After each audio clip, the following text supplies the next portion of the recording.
Hello friends, good morning. Welcome to ask spoken English academy. मी आरती बाके एक नवीन video घेऊन तुमच्या समोर आहे. सिरीज चालू आहे आपली प्रेझेंट टेन्सवर, म्हणजे सिंपल प्रेझेंट टेन्सचे सेंटेन्सेस कसे होतात, निगेटिव्ह कसे होतात, क्वेश्चन्स कसे होतात, हे सगळे वेगळे बघितले. आज आपण इन जनरल काही सेंटेन्सेस बघणार जे आपण डे टू डे लाईफमध्ये यूज करू शकतो. सेम टू सेमच यूज केलं जातात असं नाही. You can change the subject, even you can change the negative form to positive form. काही जणांचे मेसेजेस पण आलेले आहेत की तुम्ही असे सेंटेन्सेस सांगा की त्याचा उपयोग आम्हाला डे टू डे लाईफमध्ये व्हायला पाहिजे.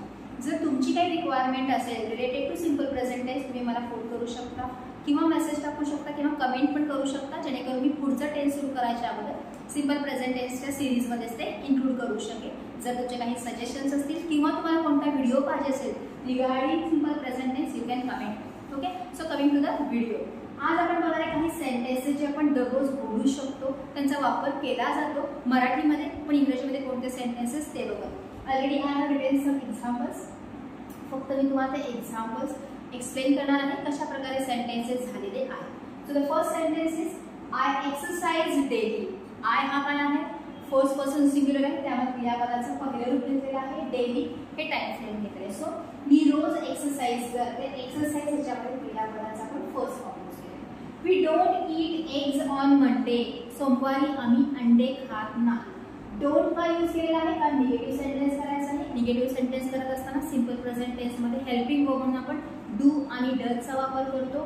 सिंग्युलर आहे का प्लुरल आहे त्याप्रमाणे आपल्याला त्यांचा यूज करायचा आहे. अनेक वचन असेल तर डू घेतो, आणि त्याचा झालेला आहे don't. Again the first form of verb. आम्ही सोमवारी अंडे खात नाही. आता ह्याच्यामध्ये अंडा हा शब्द आला की ह्याच्यामध्ये काही घालू शकता, म्हणजे हा सेंटेन्स तुम्ही डे टू डे लाईफमध्ये यूज करू शकतो. जसं आम्ही सोमवारी जेवण करत नाही किंवा आम्ही सोमवारी पालकची भाजी खात नाही, whatever it may. Do you like shopping? तुला शॉपिंग आवडतं का? अगेन क्वेश्चन करणार आहे, म्हणून आपण पहिल्यांदा डू घेतलेला आहे. Again the first form of verb. तुला शॉपिंग आवडतं का? तुला आईस्क्रीम आवडतो का? तुला स्टडी करायला आवडतं का? तुला मूवी बघायला आवडतं का? असे वेगवेगळ्या प्रकारचे क्वेश्चन्स आपण करू शकतो. माय मॉम डझंट लाय. मॉम एकटी आहे म्हणून डचं झालं डझंट. क्रियापदाचं पदरूप आहे लाय. माझी आई खोटं बोलत नाही. त्याच्यामध्ये डझंट लिहिलेलं आहे because the subject is she. The train leaves every morning at 8 AM. Leaves, leave म्हणजे निघणे. लीव क्रियापदाचं पहिले रूप आहे. ट्रेन एक वचन असल्यामुळे लीव्स झालेलं आहे. रोज सकाळी 8 वाजता ट्रेन किंवा रेल्वे निघते. Mona brushes her teeth twice a day. Brush झालेला आहे ब्रशेस. मोना सिंगल असल्यामुळे मोना दिवसातून 2 वेळा तिचे दात घासते. Our maid cleans the room at noon. Cleans, again clean क्रियापद आहे, त्याला यश प्रत्यय लावलेला आहे. क्लीन्स, आमची मोलकरीण दुपारी खोल्या स्वच्छ करते. Sita's teacher teaches in simple way. Again teach झालेला आहे टीचेस. टीच क्रियापदाचं पहिलं रूप आहे. सीताची टीचर एकटी असल्यामुळे टीचेस झालेला आहे. सीताचे टीचर सिंपल वे मध्ये शिकवतात. आता इथे शिकवते म्हटलं तरी चालतं, शिकवतात म्हटलं तरी चालेल, कारण मराठीमध्ये आपण आदर देण्यासाठी अनेक वचनचा जो मराठीमध्ये होतो आपण त्याप्रमाणे यूज करतो. शिकवतात याचा अर्थ ते भरपूर जण आहेत असं नाही, पण ती टीचर आहे म्हणून ॲज अ रिस्पेक्ट म्हणून आपण म्हणतोय. इथं टीचर एकच आहे, टीचर्स असं घेतलेलं नाही. जर इथे टीचर्स असलं असेल तर इथं टीच हा शब्द आला असता. She listens to music while cooking. Listens झालेला आहे लिसन्स. स्वयंपाक करताना ती संगीत ऐकते. लिसन्स झालं लिसन्स, कारण शी हे एक वचन.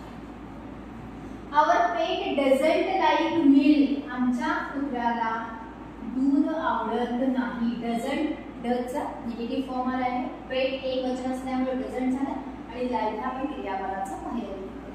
Do you think she is a mad? Do आहे हेल्पिंग वर्ब, कारण आपल्याला प्रश्न करायचा आहे. थिंक आपण क्रियापदाचं पहिलं रूप घेतलेलं आहे. अगेन दुसऱ्या सेंटेन्समध्ये सुद्धा आपण इज घेतलेला आहे, तो सुद्धा टू बीचा वर्तमान काळ रूप घेतलेला आहे. म्हणजे दोन्ही सेंटेन्सेस सिंपल प्रेझेंट टेन्सेस आहे. तुला वाटतं ती वेडी आहे. Rahul follows his gym trainer. Follows झालं फॉलोज. राहुल त्याच्या जिम ट्रेनरला फॉलो करतो. I always gift my friends in festivals. मी नेहमी फेस्टिवल्स मध्ये माझ्या मित्रांना गिफ्ट देते. ते गो फॉर ट्रिप समटाइम्स. कधी कधी ते ट्रिपला जातात. गो क्रियापदाचं पहिलं रूप घेतलं आहे. Peon rings the bell after every 45 minutes, प्रत्येक 45 मिनिटानंतर शिपाई घंटा वाजवतो. म्हणजे प्रत्येक 45 मिनिटासाठी एक क्लास थांबतो आणि मग क्लास संपला किंवा दुसरा सुरू झाला हे इंडिकेट करण्यासाठी काय करतो पिऊन, प्रत्येक 45 मिनिटानंतर ना बेल किंवा रिंग वाजवतो.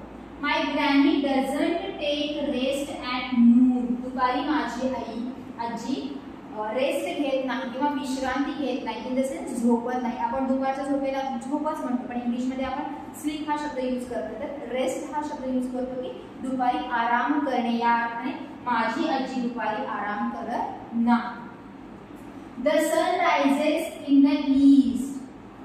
सूर्य पूर्वेला उगवतो. राईज क्रियापदाचं पहिलं रूप आहे, त्याला येस प्रत्यय लावलेला आहे. आणि my husband and I watch movie every week. माझे मिस्टर किंवा माझे हजबंड आणि मी दर आठवड्याला मूवी बघतो.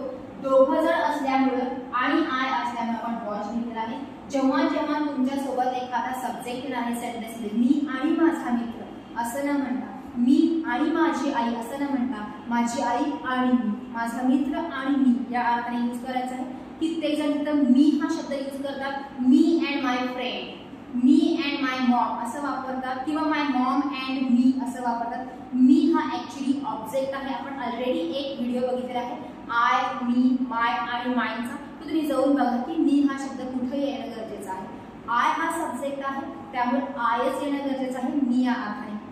मी म्हणजे मला, तो कधीही सब्जेक्ट म्हणून वापरला जात नाही, तर तो ऑब्जेक्ट म्हणून असतो. त्यामुळे जर तुम्ही बोलत असताना लिहित असताना शब्द यूज करत असाल माय हजबंड अँड मी किंवा मी अँड माय मॉम असं जर वापरत असाल तर ते चुकीचं आहे. आत्तापासूनच बंद करा. इन्स्टेड ऑफ मी तिथं आय हा प्रोनाउन यूज करायचा, कारण आय हा सब्जेक्ट आहे आणि मी हे ऑब्जेक्ट आहे. ऑब्जेक्टनी कधीही वाक्य सुरुवात होत नाही.